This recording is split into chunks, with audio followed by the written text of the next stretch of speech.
Karibu mpendwa msikilizaji na mfuatiliaji wa St. Gaspar Media katika kipindi cha maisha ya watakatifu. Leo tarehe 2 Februari, kanisa linaadhimisha sikukuu ya kutolewa Bwana hekaluni. Siku hii tunaadhimisha moja ya matukio muhimu katika maisha ya Yesu. Wazazi wa Yesu wanamtolea hekaluni kwa Mungu siku 40 baada ya kuzaliwa kwake. Hii ni moja ya sherehe za zamani katika kanisa.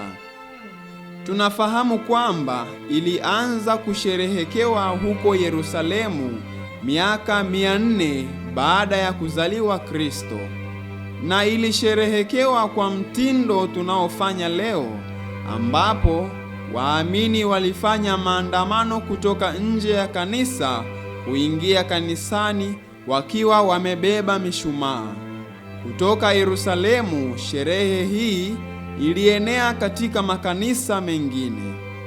Siku ya 40 baada ya kuzaliwa Kristo, Maria na Yosefu walienda hekaluni kadiri ya sheria ya Musa ilivyowadai. Sheria ya kwanza ilimhusu Maria peke yake. Kadiri ya sheria ya Musa, mwanamke akishajifungua alionekana kuwa najisi. Kwa hiyo hakuruhusiwa kuingia hekaluni kwa ibada kwa siku 40 ikiwa mtoto alikuwa mwanamume, na siku 80 ikiwa mtoto alikuwa wa kike.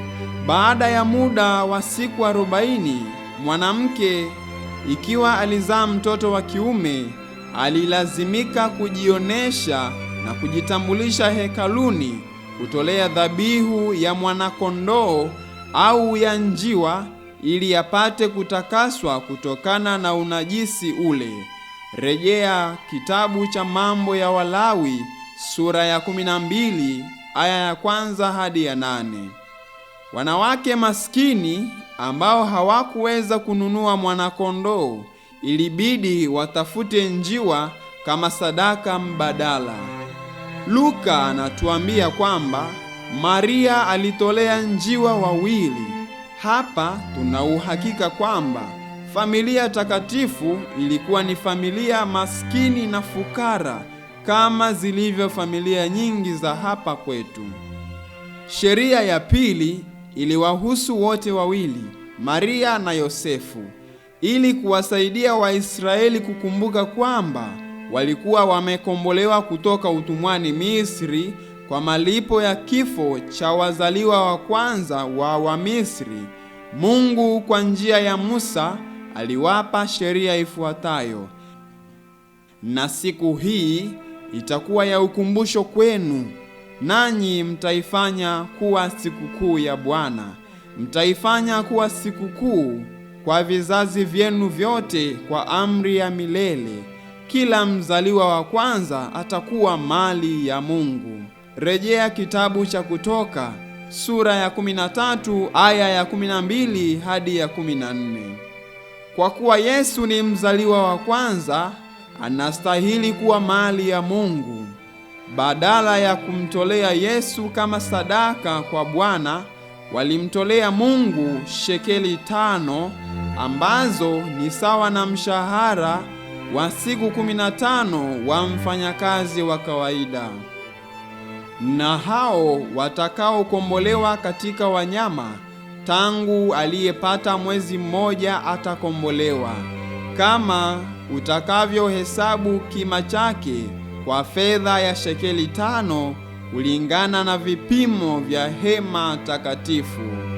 Rejea kitabu cha Hesabu sura ya 13 aya ya 18. Kulikuwa hakuna sababu ya kwenda hekaluni kufanya haya. Fedha ile ingeweza kulipwa kwa kuhani yeyote huko wanakoishi.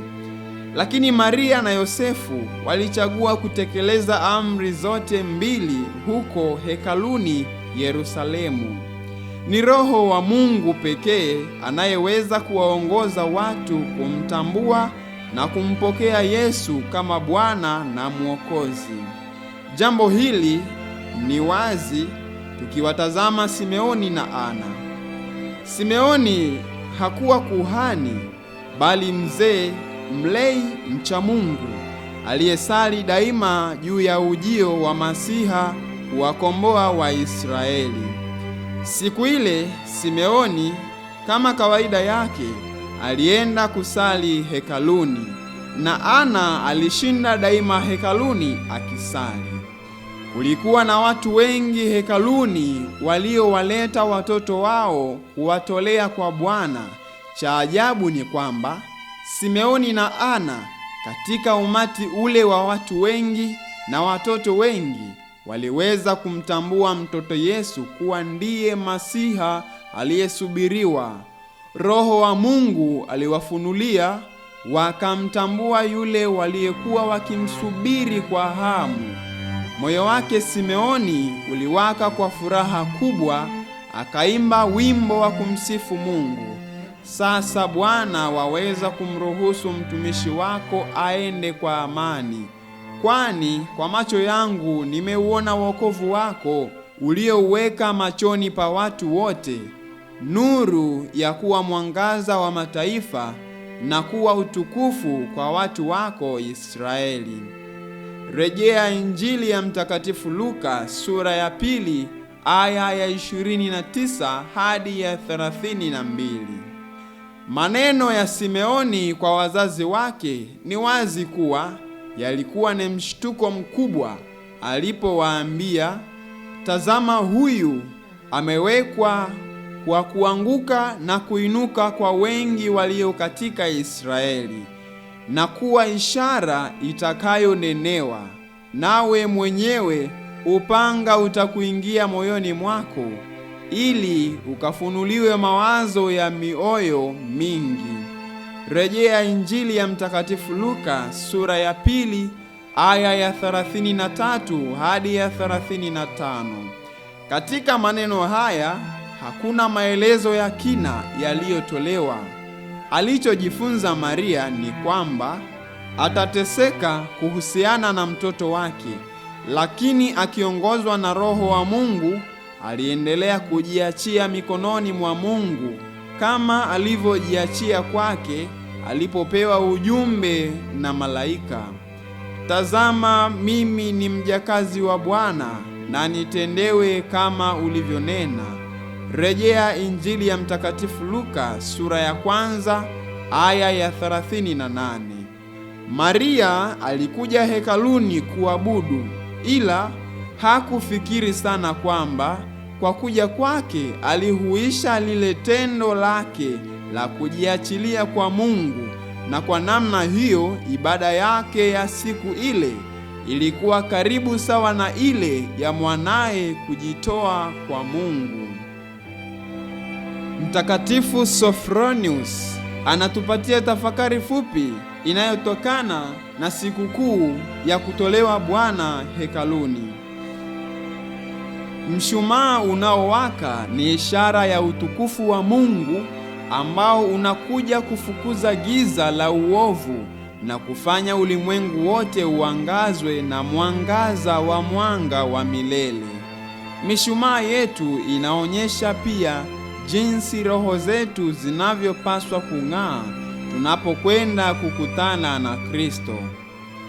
Watakatifu wengine tarehe 2 Februari: Mtakatifu Simeoni, watakatifu Viktori, Marinus, Perpetua, Julia, Honorius, Urbanus na Privatula, wafiadini wa Afrika ya Kaskazini, na pia Mtakatifu Marko, mtawa wa Misri. Itukuzwe damu ya Kristo! Milele amina.